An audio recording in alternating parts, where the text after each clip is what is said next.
The Lord be with you. I'm Deacon Keith Fournier, and our first reading is from the letter of St. James.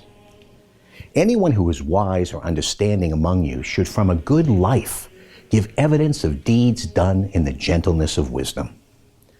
But if at heart you have the bitterness of jealousy or selfish ambition, do not be boastful or hide the truth with lies. This is not the wisdom that comes from above, but earthly, human, and devilish.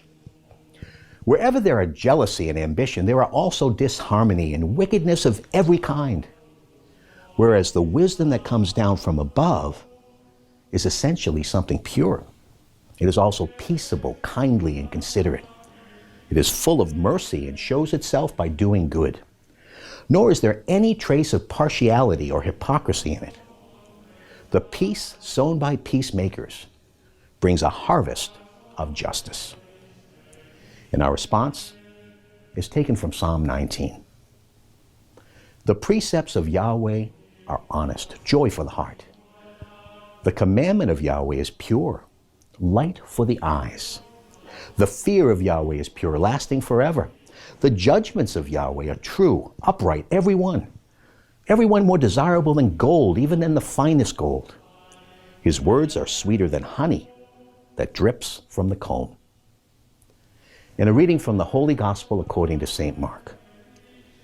As they were rejoining the disciples, they saw a large crowd round them, and some scribes arguing with them.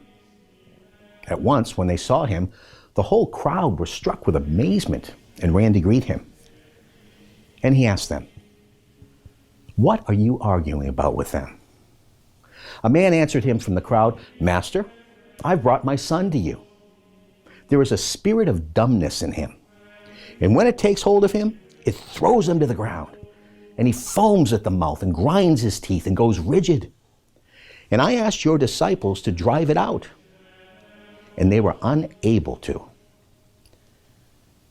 In reply, Jesus said to them, "Faithless generation, how much longer must I be among you? How much longer must I put up with you? Bring him to me." They brought the boy to him, and at once the spirit of dumbness threw the boy into convulsions, and he fell to the ground and lay writhing there, foaming at the mouth. Jesus asked the father, "How long has this been happening to him?" "From childhood," he said, "and it has often thrown him into fire and into water in order to destroy him. But if you can do anything, have pity on us and help us." "If you can," retorted Jesus, "everything is possible for one who has faith." At once the father of the boy cried out, "I have faith. Help my lack of faith." And when Jesus saw that a crowd was gathering, he rebuked the unclean spirit. "Deaf and dumb spirit," he said, "I command you, come out of him and never enter him again." Then it threw the boy into violent convulsions and came out shouting. And the boy lay there, so like a corpse, that most of them said, "He is dead." But Jesus took him by the hand and helped him up, and he was able to stand. When he had gone indoors, his disciples asked him, when they were by themselves, "Why were we unable to drive it out?"